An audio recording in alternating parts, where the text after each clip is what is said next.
Welcome to Chasing Pars, the podcast where fairways meet fresh takes. Whether you're grinding for birdies or just trying to avoid double bogeys, we're here to break down the game, share stories, and help you chase those elusive pars. So grab your clubs and let's tee off. Hello and welcome to episode 56 of Out Here Chasing Pars. Apologies for the little delay for this one, but I have a busy weekend where we got to record no podcast, which was meant to come out today as I am recording. So this one with Matt will be edited as quickly as I can and get hopefully out to you tonight, if not tomorrow morning. So anyway, Matt from, I've totally forgotten the full name. Highland Golf Performance. Highland Golf. I knew it was Highland Performance, but yeah, Highland Golf Performance. Matt, how the hell are you? I'm good, thank you, mate. I'm good. Good to be here. Excellent. Well, I feel it's been a long time coming because we've kind of been liking each other's posts through like the fitness stuff and the golf stuff. Yeah. Before we come on to the business and the fitness and all that sort of thing, I'm going to ask the same question to ask everybody. What was your start in golf? Like, where did it all begin for you? Just a kid I was friends with in primary school. His dad took us to the driving range. Right. Went and hit some balls. Got my dad to take me. And then I played on and off through school. Yep. Kind of always played. Didn't play as much in my early 20s because I was other sports and stuff like that. Did what everybody does. Yep. Wish I carried on playing golf. And then when I stopped being competitive in other sports, I got to about 26, 27. I started playing a lot more golf. And then it's been from there. So, yeah. I always kind of joke, especially with guys. It's the same old story. It was either a junior golfer, then stopped playing when they found alcohol and girls and university and work sort of thing. Kids would take over and then come back on it later. Or it was COVID golfers. I feel that's the way. What is your level of playing just now? Are you still playing regularly? Obviously with work and stuff, but how do you manage to balance out what you're playing? Yeah, I try and play at least one round a week plus some practice. I've just joined a local 9-hole course 5 minutes around the corner from my house as well, so I can kind of nip out, play 9 holes, come back. I had an awful winter of golf. In terms of, I actually practiced quite a lot, but it was so bad that I just made myself worse. Okay, right. I banned myself from the driving range, and now I'm just going to play and just try and practice that way because I think that's do driving ranges and indoor simulators have a use? 100%, especially in the wintertime. Me personally, I don't think you can really improve too much inside on a mat on a driving range. Can you tweak your swing a little bit? Yeah, but if you're getting coached, but I think unless you're a really, really good player, knowing how to practice is a skill. Yeah, completely. And I think me included, most of us don't practice very well. We have good intentions, but we don't actually practice. Like even the golfers I work with, if I do a session with them on a range or something like that, and knowing how to practice is a skill. Yeah, and it's the discipline as well, and it's why when we talk about professional athletes and professional golfers, these guys, whilst yes they're better than us, but you look at other really, really, really good golfers. The reason Scotty Scheffler, Rory McIlroy, John Rahm, those type of guys are elite is because of the discipline more than just as much as the ability. Because I'm pretty sure there's massive college golfers in the States that ability wise are probably just as good as some of these. Same with every sport. There's so many people ability. There's probably a lot of people that have the potential, maybe not the ability, but the potential ability. Yeah. But yeah, it's just graft, isn't it? Do you have that work ethic to go to that next point? Yeah. I think you always hear actually a lot of fighters talking about that. You see them I worked in a lot of CrossFit. Yeah. And you see it, same thing, because it's just how hard you're willing to work. It's not as technical as they'd like to think it is. It is just how hard are you willing to work and put it sensibly, obviously, but put it into practice and just how much you're willing to do, because that's what you need to do to get better. And then for you, obviously you've joined a 9-hole course just now, but what about when you were younger? Were you playing, what course were you a member of? So I'm from Cheltenham and Gloucester area originally. Now we live up in the Highlands. So I'm a member at Fortrose and Rosemarkie now. Oh, lovely. Which is great. And I grew up playing courses people have probably heard of, actually, quite popular, Cleve Hill and Minchinhampton Common. I've heard of Cleve Hill, yeah. I've not heard the other one, yeah. I've heard of Cleve Hill. It's kind of like the Instagram golf course now. I played it when you could turn up and pay a tenner and play as many holes as you wanted, or you could join for 200 quid a year and stuff like that before anybody knew about it. And then once it got all fashionable, prices went right up. Yeah. That's exactly, now that you mentioned the Instagram side, I think that's exactly where I've seen it. Yeah. Just the posters and thingy. What about first set of golf clubs that you owned? What were we talking back then? Oh, they were a set of Howsons. Howson? Never heard of that brand. No, so that would have been when I was 13, 14, I reckon. Set of Howsons. Right. A hippo driver with like the biggest head. It wouldn't be legal now. Yeah. It was massive. Wow. That's all I remember about them. I'm gonna have to Google some Howsons and use it as the picture of the podcast now. I mean, my favourite question obviously is what's in the bag just now for you. So go driver down to putter. What are we talking? I've got Mizuno driver. Okay. Recently got that, and that's helped a lot. I have. So I'm going to stop you quickly because I feel a Mizuno driver is a very rare option for a lot of people. Like it's a rare choice, not option. Yeah. Were you fitted for it? Yeah, basically a friend of mine owns a golf shop. Yep. Where I'm from, so we were back down south for a weekend. I went in to see him. I said, I want a driver. I don't want to spend loads of money. I tried a few different ones, and that one was it was the best by a mile. Yeah, I say, like, apology for obviously interrupting, but I feel like I could ask 100 golfers, and Mizuno's probably would be the least. Yeah, I didn't expect it. I was hitting the QI 35, and it was all right. And Mizuno just 10 out of 10 were better than the QI 35. Perfect. And again, it kind of goes back to, I mean, I'm anti-fitting, but like it's all about how you feel as well. Like when you've got it in your hand, if you've got that confidence and trust and you know what you're doing with it, then it doesn't really matter what the brand is really. Yeah. Right, hang on. I've just got to tell the kids to shut up. Not a problem at all. The kids are terrorising the dog, or the dog is terrorising the kids. It'll be a bit of both. It's 100%, and if the dog could talk, they'd be blaming each other. Right. So Mizuno driver. What's next in the bag? TSI 2 Freewood. Okay. Which I can't hit anymore. Which when I got fitted for it initially was an absolute rocket, and it was amazing. And now, now I can't hit it for some reason. I've got a tailor-made 2-iron rescue club, which is about 25 years old. It's that just the old faithful trusted club then. Well, I had one when I was about 15, 16, so like 20 years ago. And then I saw one on like Golf Clubs for Cash, and it was 15 quid. Oh, I thought I'm having that. And it's brilliant. I use it all the time. It's absolutely brilliant. Bar the brand, I love it.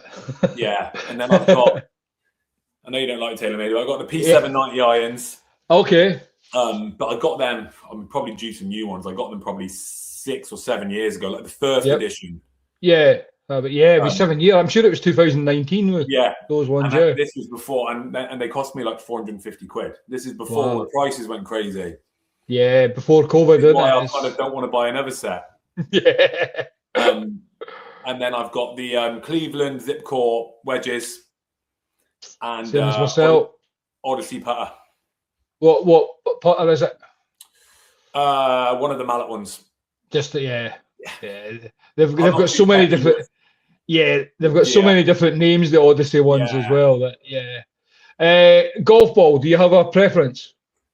I try and use something like TP5 or I like the AVX as well. Okay, playing somewhere like Fortrose. The Strixon Z-Star Diamond is good as well. Just something can fly. I feel like flies a little bit low. The AVX is probably the best one that I use. I just try and find as many as I can rather than buy them. Yeah, 100% save the money.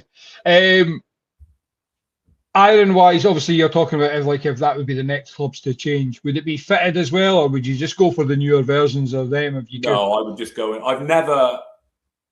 Whenever I've been fitted, I never go in with I want this or I want to try these. I just go, this is my budget, go get me some, because my mate owns the shop I would normally go to. Yeah. He just goes, I know what you need. We'll try a few different ones and we'll go from there.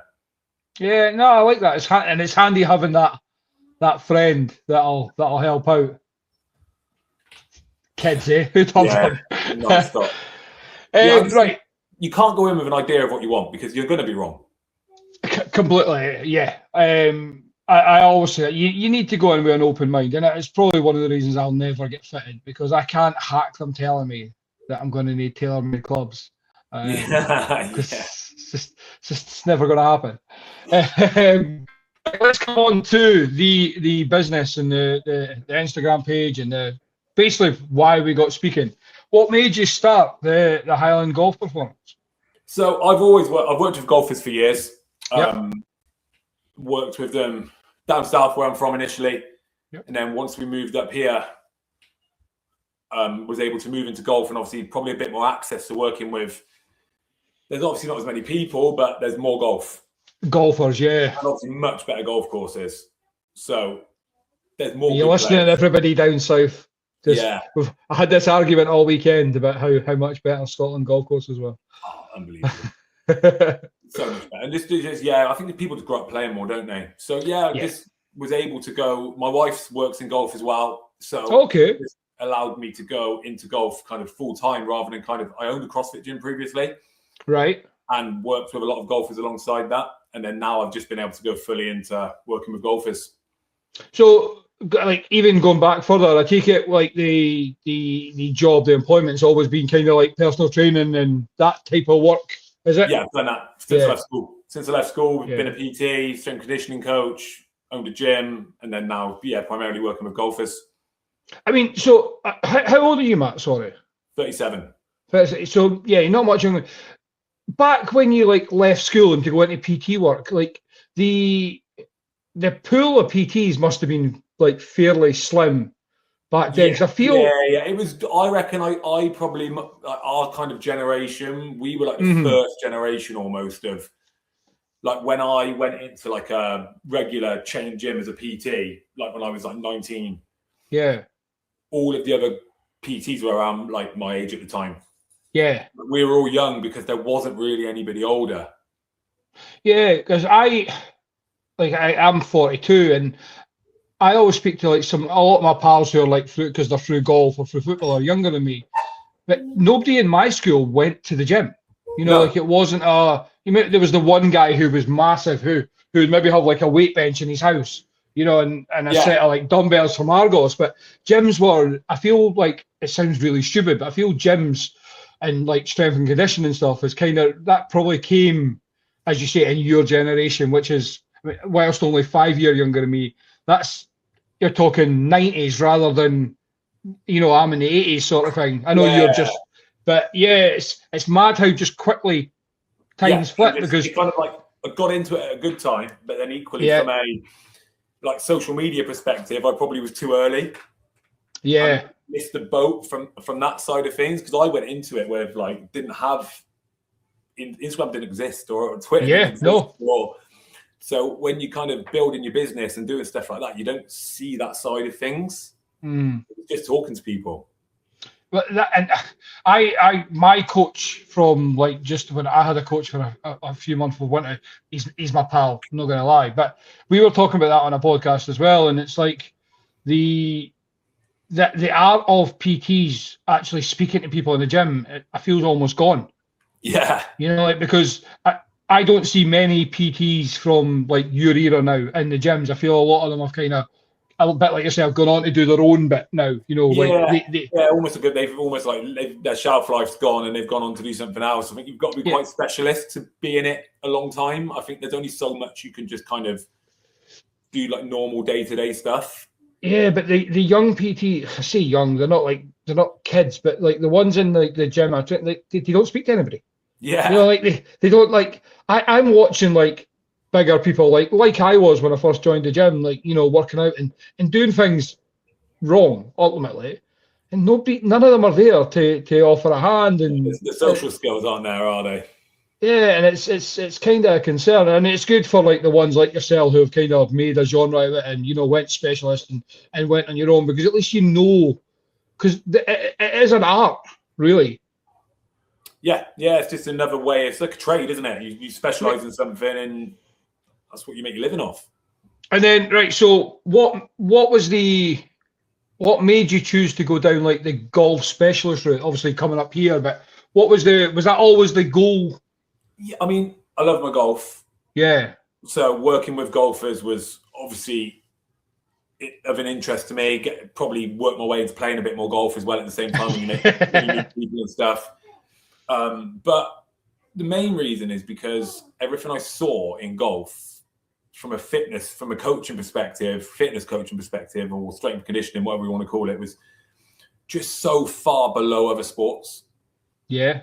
In terms of the quality of coaching, and a lot of it is, if you're a football coach, you're not just going to coach some bloke to play Sunday league. They're just going to go to a gym and do normal stuff. Like you're probably working with professional footballers if you're a football coach, whereas golf has got much more on the amateur side. Yeah. And the quality, even at top level, like even when you watch Full Swing, some of the stuff that the players are doing is just a nonsense. So that kind of like, with what my background is in and how I work, that just made me want to fix it, essentially. And especially when you're down the coaching route, because as I've found from speaking to people like yourself now as well, it's like the time. What I'm always impressed with by coaches like yourselves is how much time you invest into your profession as well. How much money and time. Yeah. Like the amount, again, people who look at let's just say, I'm going to just use the word PT just for easiness, but the amount of people who look at a PT and think, oh, they passed their qualifications and then that's it. But I've seen it firsthand, like the courses and the that you continue to go on to learn more about the body, about recovery, about all that, because the science on what we do with our bodies in the last even 10 years has come on so much far. In the grand scheme of things, we don't know anything. Yeah. So I'm a bit same as yourself. So a bit like the way you were looking at stuff.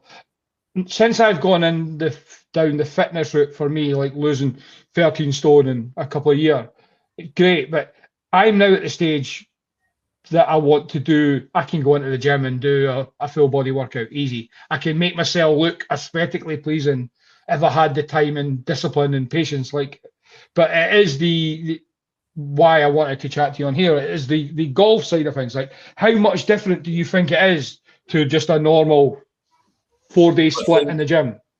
Massively, huge, like more than people realize. I think I always say I shouldn't have a job, because theoretically, as a golfer, you should just be able to do some trap bar deadlifts, do some jump variations, and swing a speed stick as fast as you can. That theoretically, you could argue, could be the only 3 things you need to do, and then you just go play golf. You've said deadlift, I'm out. But realistically, the golf swing is so demanding in terms of, from a technical perspective, it's high speed, it's high force, and it's highly technical. Mm-hmm. There's so much that can go wrong. And if you're a little bit out, a lot can go wrong. So if we don't have the right function and the right muscles and the right motion, something's going to go wrong. And it could just be that it's technical and we just can't get in the right position to hit the ball well. It could be that in time it results in an injury. So I saw something the other day, and it was a video of Rory training, and he was doing like quite a conventional strength conditioning session. And it said, the guy that was talking over it in some Instagram video said, like, this should be 99% of your training. What Rory's doing now. And it was just conventional, like, gym stuff. It wasn't anything fancy. Like, theoretically, he's correct. And for Rory, who moves so well and has got such a good swing, he's probably correct. Yeah. But in terms of not even just your day-to-day golfer, but your other professional golfers that are maybe not the top tier, like they don't necessarily need that. They do need the specialization of certain movements, and like they will have limitations in their swing because of muscular or joint dysfunction. And yeah, I mean, you have to train that function to work better for it to then go in sync with the golf swing. Because no matter what you do with technique-wise with a coach, if you can't get there, you're either going to get injured trying, or you're just not going to get there. Actually, yeah, I saw completely. And the way I would compare, and I mean, correct me if I'm wrong, but that would be like trying to give John Ram and Rory McIlroy. And again, that's two of the greatest golfers just now. But I love John Ram, my favourite player in the world. But he can't do some things that Rory can do with his body, just purely on the shape and like agility. Yeah, exactly. And it's the motions in which you move in. You're going to be. There's a quote from a guy who is like a movement specialist, created a lot of like the platform that kind of I've learned from, called Gary Gray, yep. And he says form follows function. Yeah. And it's just like, if we can get in those positions, I'm assuming if I assessed Rory, then it would be like, wow, okay, you move really high. There's going to be dysfunction somewhere. There can't not be. Yeah. But I'd imagine it's going to be pretty good. Whereas if you assess a regular, just kind of like mini tour player, there's going to be a lot more than they probably think there is. Yeah. In terms of, like I say, I get like red flags when I assess somebody. I'll go through a certain amount of motions that I get them testing, and I'll look at it, and then I get like, I'll kind of go, that's not too bad, that's not great. Oh, there we go, red flag. That's where we're going to go first. And then that's what we would look at. Yeah, I think that's for me, is again, just speaking to like any coaches, to me that's like a green flag right away, because there should never ever be a everybody follow plan A, because it's just not going to work. And we're speaking about like the golf version, but even in just the fitness world, that just shouldn't happen. Like, I can't do the same workout as you and Craig down the road. You know what I mean? It should never be that way.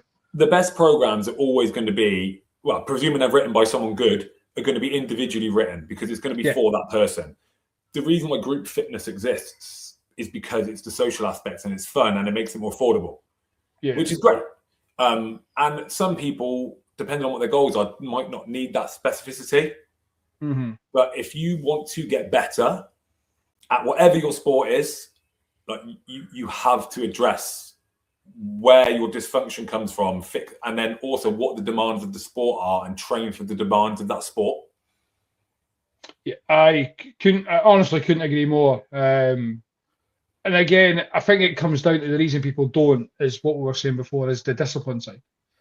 You know, it's just people running, they want to run faster, but they don't want to put in the interval training. They just want to run, you know, like, because I hate saying running's easy, but just going for a run is fine.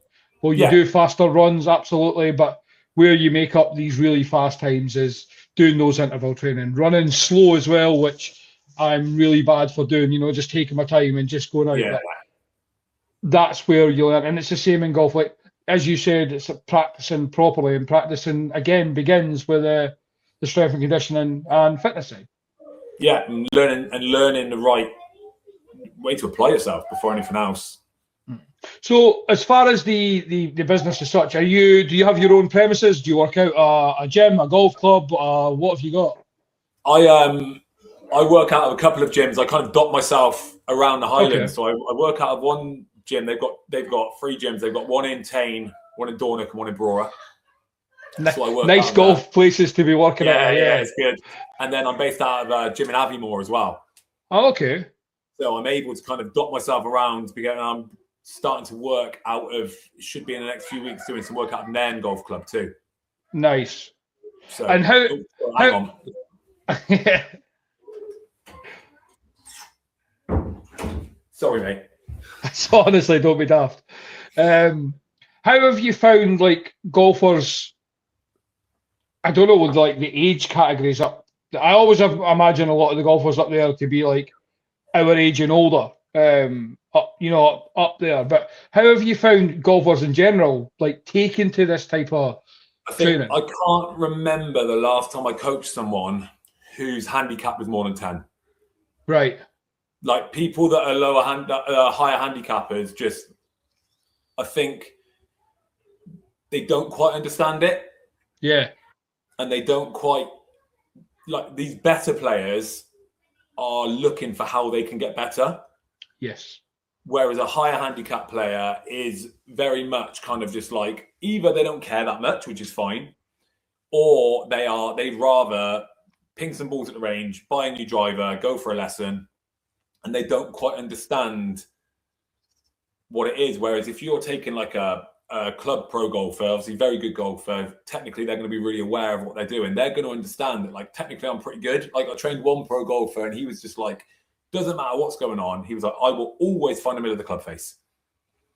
He was like, even if I'm injured, I will find the middle of the club face and I'll get myself around. But I'll feel like shit doing it. Yeah. So he's just looking for how can it feel better? How can he get into better positions? How can it not hurt? And then if he's able to gain a bit of speed from that, great. That was kind of his goal. Yeah, it's fascinating when you think that.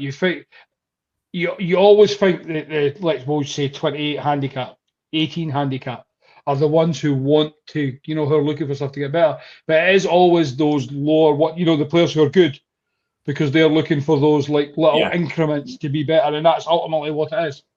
Yeah. That is much more common from people that I work with. Not that it doesn't bother me. It's just they're kind of the people that seek me out. Yeah. Because they're the ones that are going, right, I need something else. I've got a good coach. I've got good clubs. What's missing? And then they kind of like, I become the missing link almost. Yeah, and again, kind of going back, because I suppose like an 18 handicapper, for example, they can see a difference just by, as you say, a lesson. They'll see that difference, whereas they would see the difference like with a coach like yourself, but they would find it harder to see it because they'd have to work harder. Whereas they can go for an hour lesson. If you are not the greatest golfer and we do a session, the chances are that you could be not great because you're limited by what your limitations are. Yeah. If you can't rotate on your backswing, and we find a way of gaining you more rotation, then you could get instant. Yeah, I've never even thought of that way. Whereas a really good player, they're not going to see a really big change really quickly. No. Because they're technically so good that it's got to like almost like bed in. Yeah. Because they're so aware of their positions. Whereas someone who is a 20 handicapper and they swing in the club out here because they can't rotate, but now they can rotate, they're going to feel better really quickly. I didn't even think it like that. Yeah, that makes complete sense. Whereas, as you say, the lower handicap will probably could take a couple of months to notice the difference because it's all going to be about the body building up to be. Makes the good thing about the better players is they can give me better feedback. Yeah, because they understand that level. Yeah, they understand everything. They get the positions. They generally will work with a coach as well, who can are often linking with their coach. Yep. So I would speak to their coach and say, "This is what I have found." I always say when I work with a player that's got a coach, the coach is always the boss. So especially like professional players. Yeah, they would say like, I want them to get into this position. In their backswing, they can't do this, or at impact, they can't do that, or whatever it is. And it's my job to then go, okay, let's find out why. Yeah. It makes more often than not, you can find a reason why. Not always. Sometimes it could just be that there's a technical issue. Yeah. I mean, without giving anything away, because obviously it's your job, but like, what sort of stuff are you looking for when like a player's coming to you? So if I assess a male I'll normally look at their upper body first. They're normally more restricted through their thoracics, but their upper back, basically. Yep. If I assess a female golfer, I normally look at their hips first. Okay. Because they generally have more mobility in their upper body. Not always, and not if they are symptomizing pain or issues within their upper body. But that's generally, I'll always assess both. Of course. But sometimes I'll see a red flag straight away. I'll be like, right, unless they've got a history of injuries. If I'm assessing a male golfer and there's a problem with emotion in his spine, I might just stick on that initially, unless he had issues lower body wise, pain or injuries or past injuries or anything like that. Yeah. So I'll always look at, do they have certain motions in their spine? Then from there, do they have certain motions or instabilities in their hips? And there's basically two main hip motions that you look for. If you're talking about a right-handed golfer, you want the right-handed golfer to be able to get a certain motion through their right hip to be able to get to the top of their backswing and then load from there. And then you want the left hip to be able to load in a different way. So like golf isn't symmetrical. Yep. And I think a lot of people train it like it is. Yeah. So like the left hip functions differently to the right hip. If you have the same function in your right hip as you do your left hip, you might end up getting in a bad position on your backswing. Because of the way you want to move. So I train one lady who's a scratch golfer, and I always say that she should swap and play the other way. Oh, really? Her hips are the wrong way around. That's fun. See, it's where the science comes into it. It can kind of little overwhelming at times if you look too much into it without getting the assistance. Thankfully, like we're speaking to you who actually understands it. But yeah, but you can't. It is very in depth and it's very technical, like mechanics work, and like you can say good words and make yourself sound clever. Like I had an assessment the other day with the guy who taught me, and I said to him, I told him what I thought my problem was, and he's not a golfer. He just does movement mechanics stuff. Okay. I told him what my problem was. Said my left hip can't do this, blah blah blah, and then within 2 minutes he went, "It's your right hip." I was like, "No, it's not," and then he proved me wrong. Yeah. Because you can't assess yourself, you don't know, so don't think. Completely. So, see, how much do you look when you're assessing somebody? Are you looking at their swing, or is it just like in the gym movements? Yeah. If I'm in ideally, I would watch you swing, not hit a ball. I never ever get people to hit a ball because it's not my job where the ball goes. That's the swing coach. I will just watch you swing because you could have the club a millimeter out and miss it right. Completely, yeah. And it looks like a terrible shot, but it could have just been fractionally out. So I'll always watch people swing, or I just get them to show me some videos of their swings if I'm in a gym where we don't have access to being able to swing a club. Yep. And I'll just watch them from a few different angles, and I'll just see if there's anything that I think I'm going to see. Yeah. Sometimes you can see certain things and go, right, there we go. That's what I'm going to go to start with. Other times they mask it really well. You can normally see like certain positions that people get into where I think I know what I'm going to see. But I'll always test it. I won't just go, right, that's the problem. Yeah. I'll be like, right, let's test it and see if that is the problem. Yeah, it sounds terrifying to me because of how many red flags you would have. My mobility and agility is I'd say about a -2. Everybody says that. It's actually funny. The ones that think they're good are normally the worst. Oh, really? Yeah. Just something, I don't know. Just I think it's the years of being fat has limited the mobility, and it's almost just trying to grow it out again, like start again. Yeah, like the thing that the guys that have played for a long time, they might have dysfunction, but they can move through it because they're so well trained in it. Yeah. And hopefully they haven't got injured as a result of that, but they can sometimes get themselves into positions just because I had a guy a while ago, professional player, very, very good, obviously. And I was watching him swing thinking, this is odd. I can't work out what I'm going to see here. He had a really weird hand motion through the ball. Okay. And I was like, I don't know what I'm going to see. I spotted that there was something off, but I just couldn't from a mechanical perspective. And then as soon as I assessed him, he couldn't rotate to his left. Oh. But he was so good at golf that he'd figured out with his hands how to get through. How to, yeah. And it's, we stories like that, it is why, going to the golf side of things for a second, it's like that people are too conscious about what their swing looks like. Like, it doesn't need to be aesthetically pleasing, because it's all that matters from your side. Obviously, it's not getting hurt in that way, but it's about where the ball ends up anyway. So if you can maneuver your body to fix something without hurting yourself, then who cares what it looks like? Yeah, and that's what it's why, like, you know, when you've got all the swing your swing and everybody says stuff like that. I think that's a lot of that is based off seeing people that are like top players with not technically acceptable swings. Yeah. Whereas that's okay at the top level. Yeah. But at a local amateur level, they're probably not, if they've got a really weird backswing, like Matthew Wolff or Jim Furyk or someone like that, the chances of an amateur being out here with a horrible position, they're not going to be able to get round. To get it round, yeah. So they probably do need to work on being able to get into a better position in their backswing. Yeah. What do you reckon the most common mistake golfers make when training is? Oh, I think it's probably two.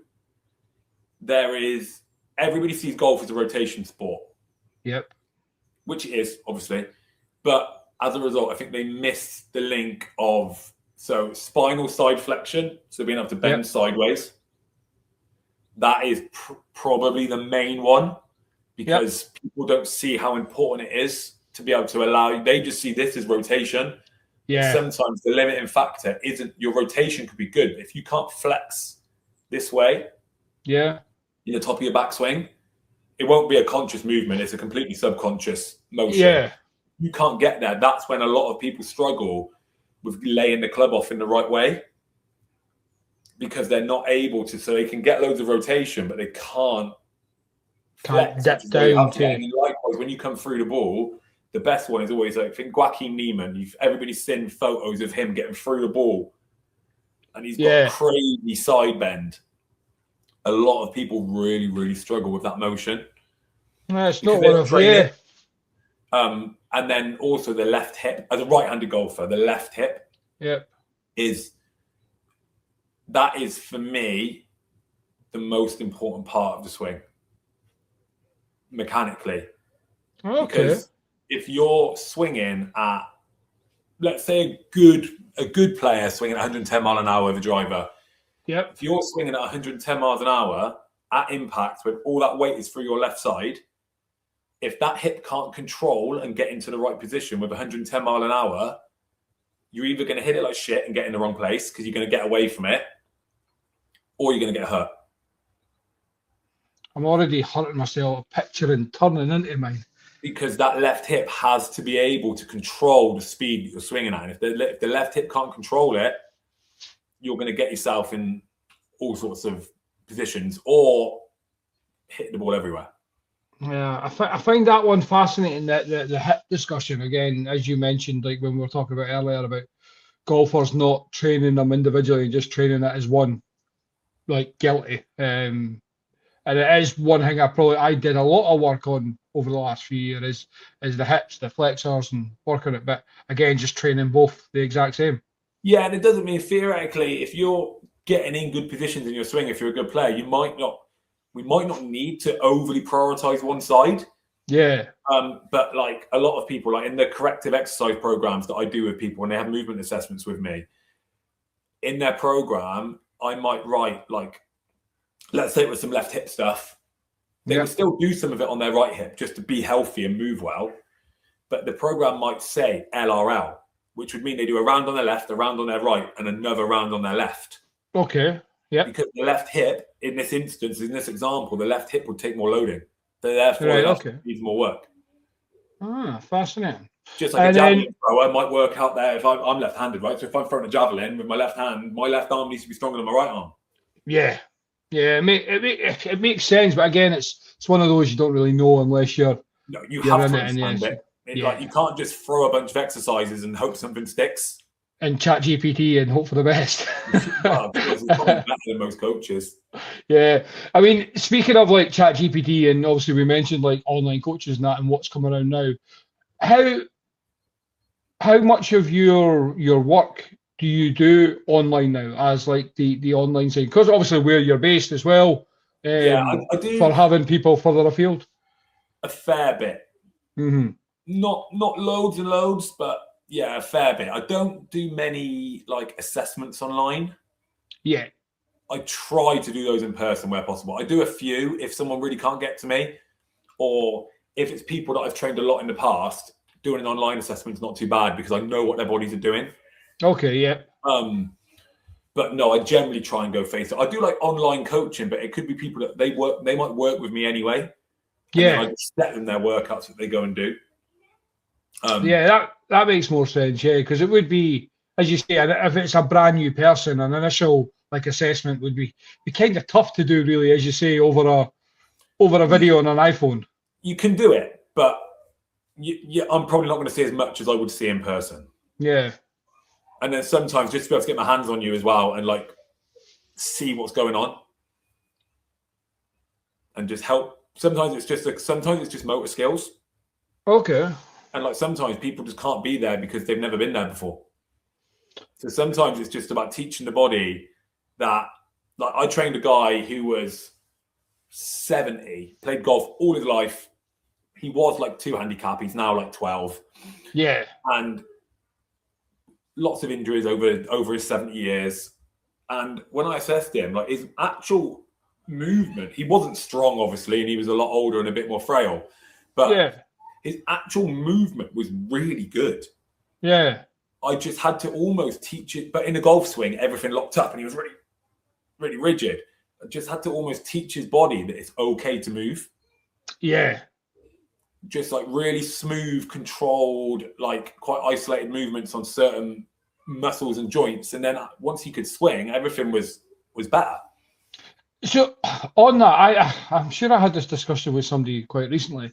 Do you think, like, forget even a 70-year-old, but even like when you look at like some, let's say 25 to 40-year-olds, which I would say is like your not peak, like that's your prime golfer where they're going to be, you know, if they're going to be competing in club championships and stuff like that. Yeah. There's going to be very few 45-year-olds, you know, competing for the scratch club championship at a good course. But do you feel like a lot of bodies who it is almost like there's a fear, as you say, kind of to let go and to release themselves, like they're not knowing, as you said. Yeah, 100%. That's why when you've got kids and you go and like watch kids and everybody goes, "Oh, slow down, slow your swing down." No, swing your bollocks off as hard as you can, because you don't get that back.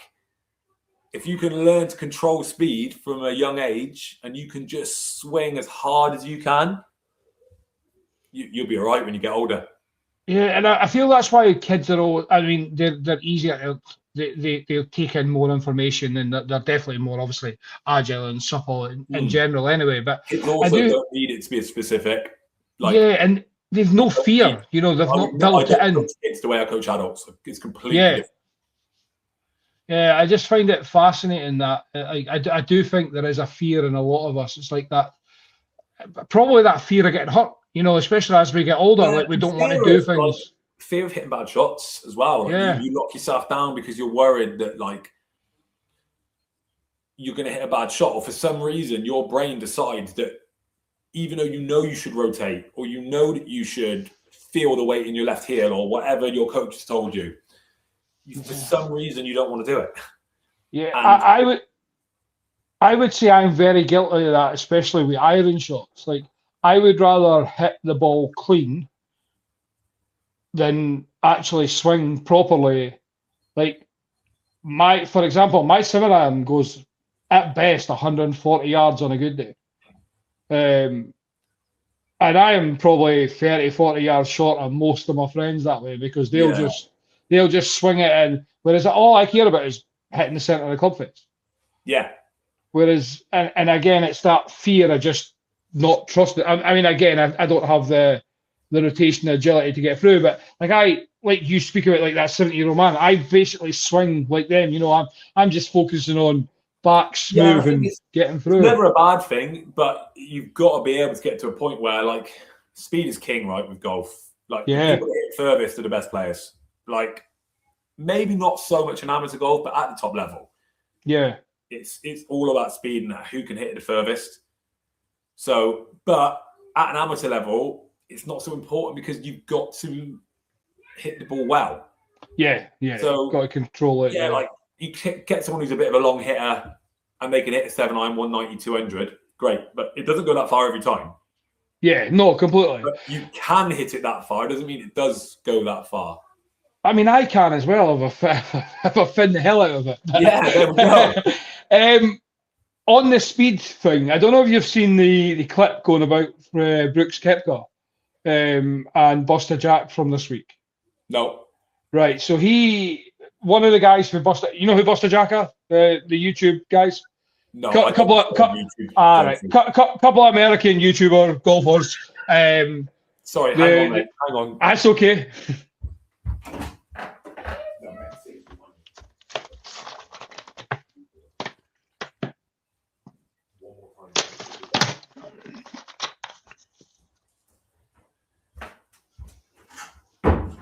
These kids are determined to kill each other tonight. I'm so glad it's when I have such a. So my youngest daughter's 15. Of all my 4, I don't have that anymore. I had it all when I was younger. So it's a nice change. I get to laugh at everybody else now. So basically the 2 American guys, one's big, swings like hell, like absolute rifles, everything, big hooky. But the other guy's probably got one of the nicest swings you'll see, really aesthetically pleasing, really smooth swing, can't get speed. And he asked Brooks Koepka, basically, they were doing a video with him, how to get more speed, and he's like, you can't. He's like, you're past the stage, you know, you're just built with the deck you've got, basically. I'm guessing from your side of things, there's definitely ways to improve speed, no matter, like, obviously, if you're 85-year-old and you're ready to retire completely, and they're saying, but I find it very strange that a player would say that. Yeah. I mean, how old is this guy? Well, I would say he's no more. So I'm 42. I would say he's at 30 to 35 at most, if not younger. Player. He's a great. I would say that he's what we would class as scratch 2 at the lowest. Yeah. We've got the YouTube handicap tracker I could check, but I mean you're talking like 7-irons probably still going like 160, say, drivers going 260, say, like it's not slow but it's smooth. Yeah. No, I mean it doesn't necessarily. You can absolutely get stronger and faster. It doesn't necessarily mean it will correlate with his golf game and he'll get better. Yep. But yeah, I mean to say something like that is a bit irresponsible, really. I think from like if this guy was paying him for lessons and he was just an average club pro, he's never going to say that, is he? Yeah, I found it strange, just in general. Like the way he said it, and I don't really know how you could. It'd be different if the guy was already a really good player. Look at all the pros that have put speed. Look at Matt Fitzpatrick, like Justin Rose, like the last couple of years, and he's what 40? Is he 50 yet? Yeah, and he's gained 16 yards over the last 2 years. Yeah, it's absolutely. You just got to do it in the right way. Yeah. And these guys have access to the right stuff, the right equipment. They can recover as they need to. They're good enough to transfer it to their game as well. Because I'm sure all of them, if you said step on it, they all could, but they all know their limits of what to be in. Mm-hmm. Yeah, and again, as you say, that's where it comes down to like the coaching from your sales side of things is just almost trusting that bit to let go. Obviously, learning to do it as well. Yeah, I think as well. Like there would be. If I was training this guy, for example, like when they're a really good player and you'd want that interaction with their coach. Yeah. I'd want to know what their coach is wanting them to do. Yeah. Rather than you improving their speed and then their game goes to shit. Yeah, exactly. Because there's like the as much as like I said before, form follows function. Like you still absolutely need a technical coach. Like 100%, you need someone who can help you get the club to hit the ball. Because without that, you can't get better at golf. And so on that note, how do you find coaches with this side of thing? Like, are they?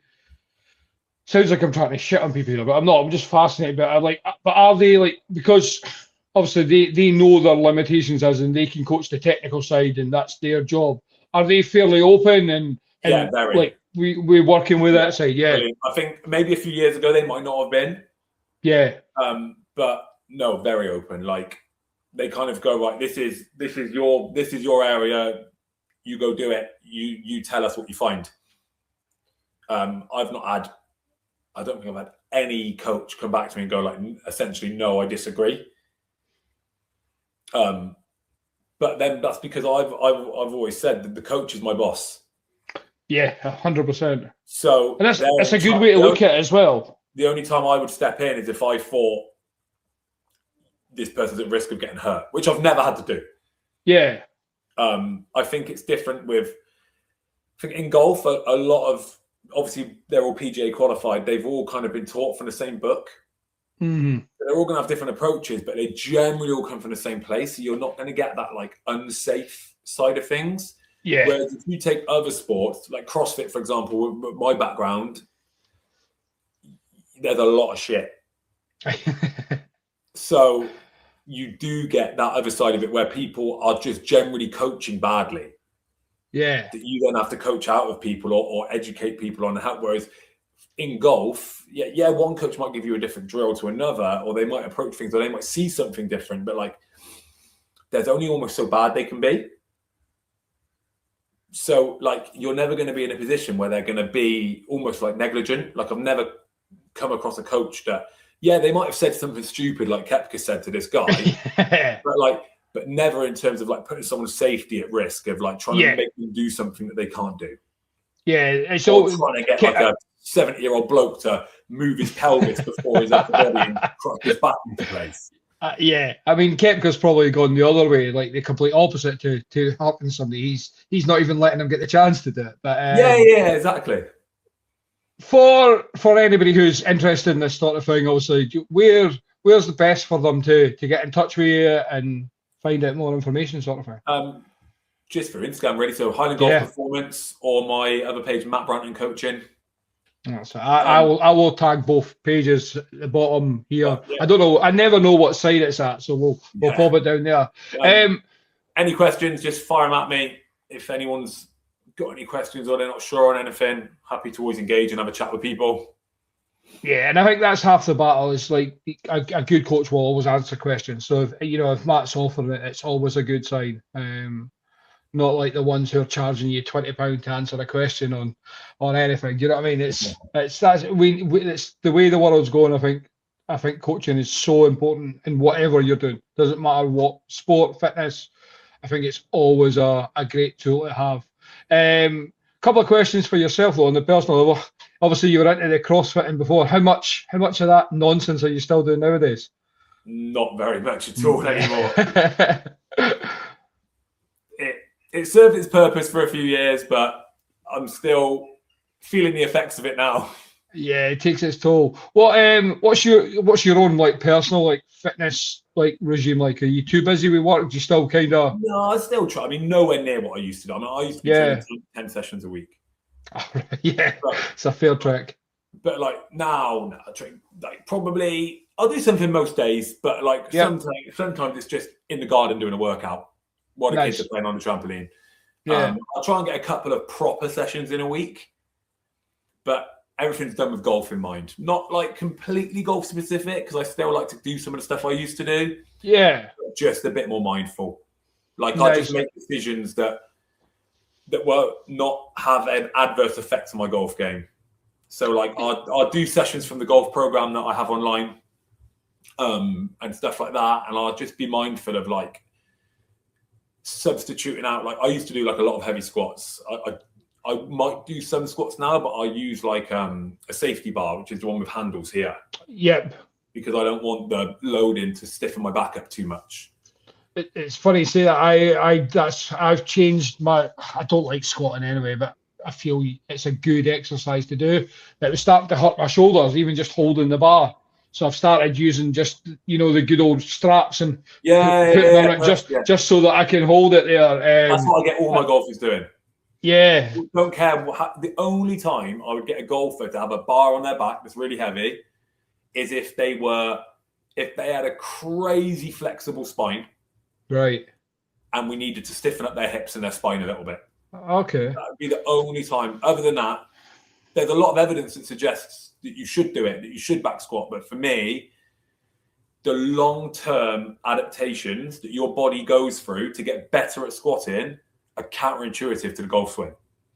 Yeah, I didn't even think golf. I always say, like, whilst there's other exercises out there that can build your quads and that, especially, unless you're powerlifting, to go stupidly heavy on a back squat for me just seems, as much as it's an easy exercise when you're not being coached properly, it's a bit like deadlifts.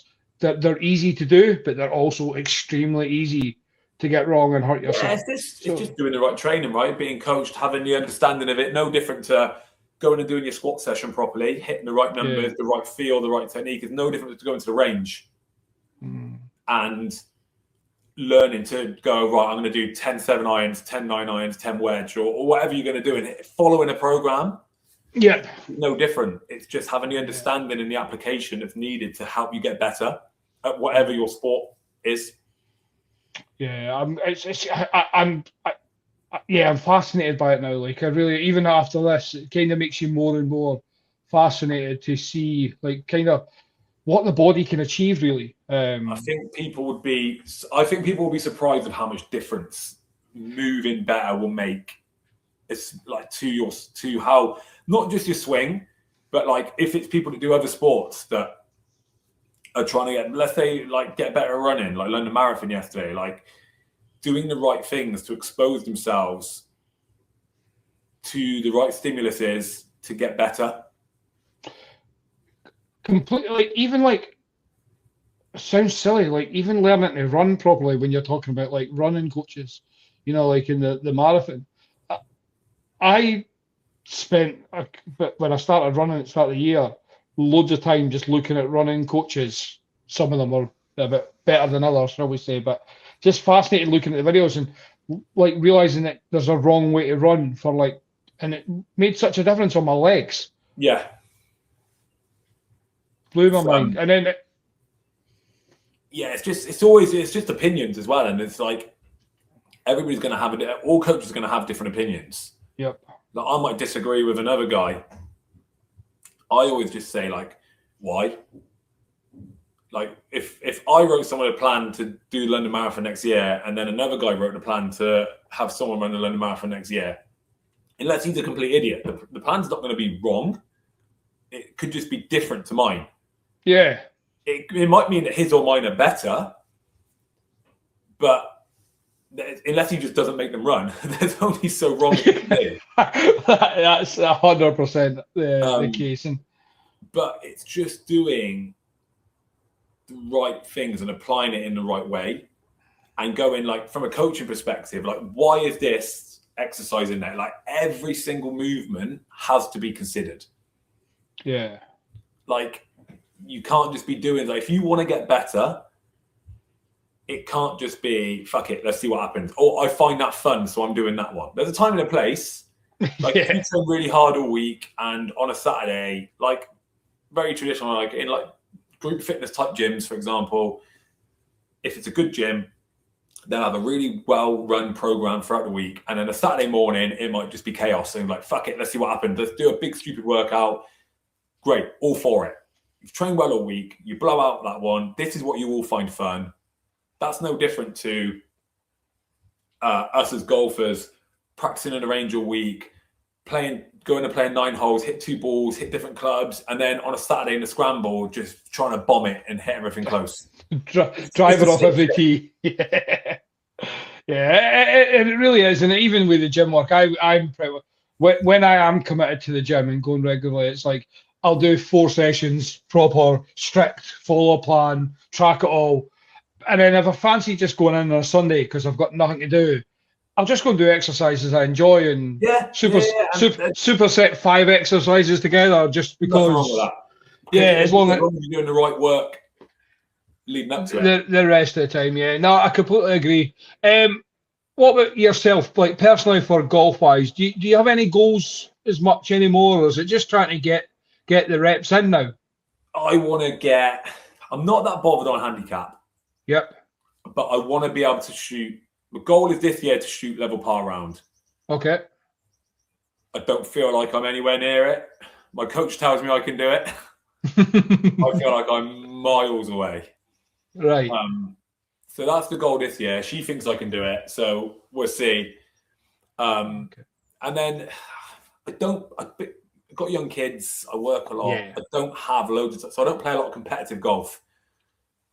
So my goal is when I play, I want to go to nice courses and I want to shoot 75. Yeah, just basically enjoy it. Yeah. That's my goal. Whereas I'm probably not right. I'm not there. I'm definitely not there at the moment. But that's kind of, that's my main goal. Yeah. And then you mentioned the kids, like, are they old enough to be playing golf yet, swinging a club or that yet? Oldest one has started. They've got 3 boys, 3, 6, right, 8. Okay. So the 6-year-old and the 8-year-old both have their own set of clubs. Yeah. But I'm very much like, do you want to come to golf today? And if they say no, I don't take them. The best way, yeah, completely. And then if they do want to go, cool, let's go. And does the wife play as well? You said she worked in golf, but she's starting to play. She's doing like a golf scheme to get used to it and get some coaching and nice. Start getting better. Yeah, I mean, what a family! Think of all the golf trips you're going to be able to get in like 5-10 years time. Exactly. Full on family golf holiday wherever you want with no guilt. I love that. I meant to ask, what made you move up to where you are as well? Like from obviously where you are. We've always, me and my wife, we've always wanted to move up somewhere like this. So it got to a couple of years ago. I had my own gym for like 7 years. Yeah. And I was like not enjoying it as much as I did before, and I was just getting tired. And we were like, right, the kids are at an age where we need to move now, or we're not going to be able to move with schools and stuff. Yeah. We were like, right, let's do it. We gave ourselves a year. Yeah. We were like, right, let's get everything together, and we've got a year to move, and we did it. Superb. Yeah, well, it's good that you're enjoying it. You're living. Anybody who doesn't know, who's not from Scotland, it's such a beautiful part of the world. Unbelievable. Unbelievable. I've been, as I say, I've been down in Cheshire all weekend with loads of people. I feel 70% of the people I played with this weekend were from Essex, and I will argue if we got sunshine throughout the whole summer, let's say April to October, if we had good weather, there is no better country in the world. Oh, it's so good. I wouldn't live anywhere else. It'd be nice to go on some holidays in January and February to get away from it then. Yeah. Other than that, unbelievable. Yeah, because I will add, as much as Matt's place is probably the most beautiful part of our country, it's also the coldest when winter kicks in. Winter felt long this year. When it started, 2-3 weeks ago, I woke up and there was snow. Oh, really? Looked in the back garden, and I was like, "Oh, you're having a laugh! It's an absolute." And that's April. Yeah. Here's me moaning about. I defrosted my car twice at the start of the month, and I was fizzing. Yeah. What is going on? Right, I have a little game to play though, just to finish off the podcast. So, before we bring it up, actually, what's your thoughts on the golf industry at the moment? Whether not the industry, as in, I mean the professional, like with PGA, we live. Obviously, YouTube becoming massive in the golf scene. What's your thoughts on it all, and like how you've seen like the change? I think it's all been handled pretty poorly, hasn't it? Yeah. I think the PGA could have come out and been like the cool guy, really responsible, and they've just ended up looking like the spoiled kid that didn't get what they want. Live, looks like it's going to shit, doesn't it? So I don't know if I've just got my Live fanboy spoilers on. I feel it's just a lot of it's smoke and mirrors. I don't know, but I went to the first Live event. Okay. And it was just, I didn't like it. Right. the shotgun start. You didn't know where anybody was. It was just, I just felt like it didn't work. Right. See, I'm the opposite. Really? I bar a major, I won't watch golf because it takes too long. It's boring. I will say between both tours are to blame. I think the TV coverage in golf is terrible. I feel they focus too much on the named players, like Rory, for example. Yeah, I think it's how they analyse other sports, like how football's done, or like cricket. If you like cricket, like the Sky Sports cricket, even if you're not a cricket fan, just the way they analyse it and stuff is it's amazing. Yeah. But yeah, golf's like they did all the analytics, didn't they, of how many shots you saw the players play on the final day, and it's just the same people all the time, isn't it? Well, Tyrrell Hatton. I'm sure there was no politics involved being a live player, but I think Tyrrell Hatton had the lowest score on the Sunday at the Masters, and you've seen 13 shots of his. Yeah. And he was on early, so it's not like it was like you've seen every single one of Rory's shots. He won it, makes sense. He's the feature group, fine.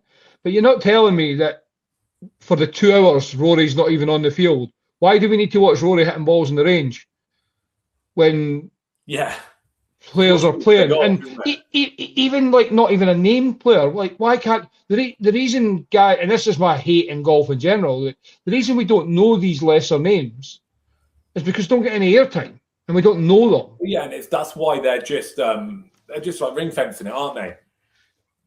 Completely. That's why they want all these events with no cuts, and it's easy for the top players to support it because they get protected. But how are people supposed to break into it?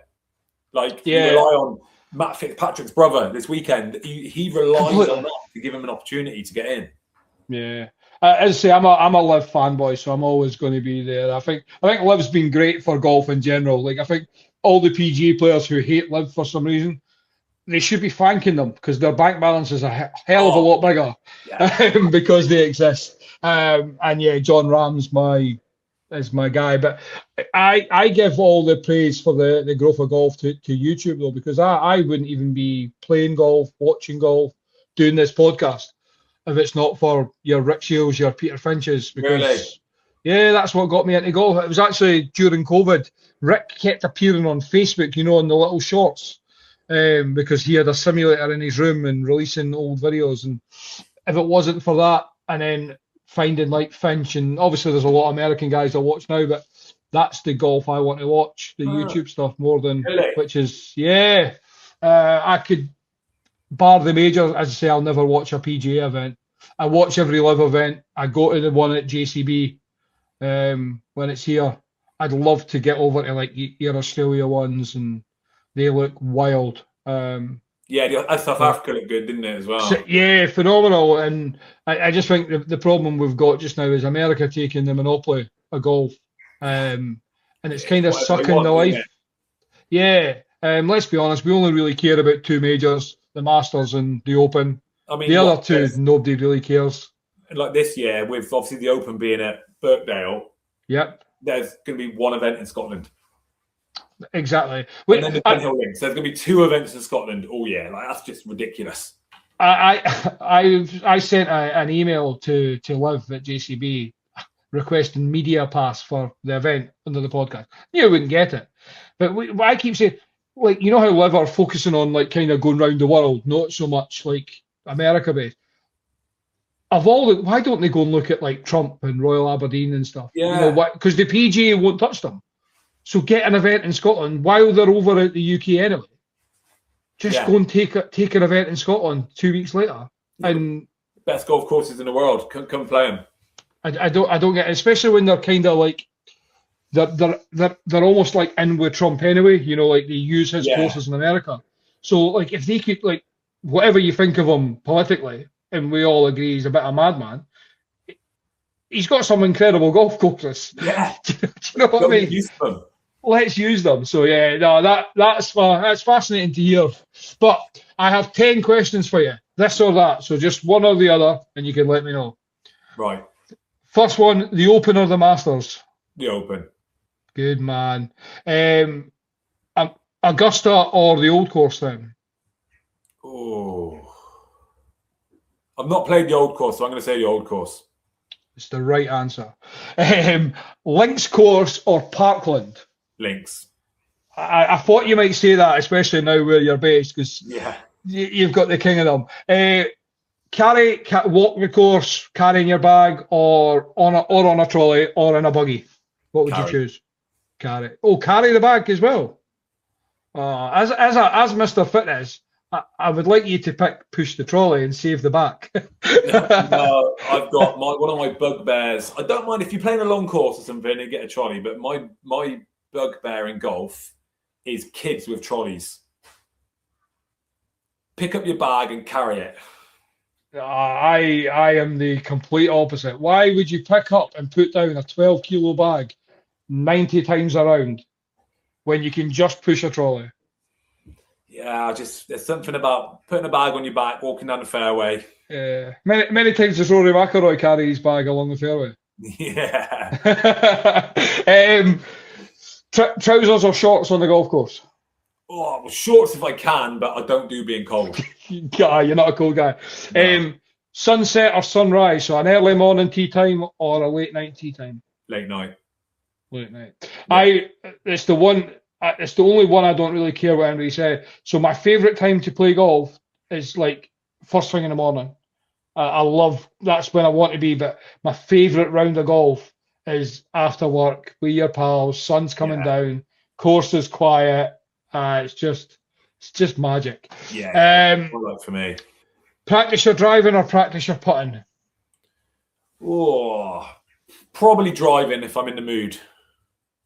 Yeah. Match play or stroke play? Stroke play. Tiger or Rory? Tiger. Always Tiger. Scorecard or phone for scoring? Oh, probably if I'm playing properly, scorecard.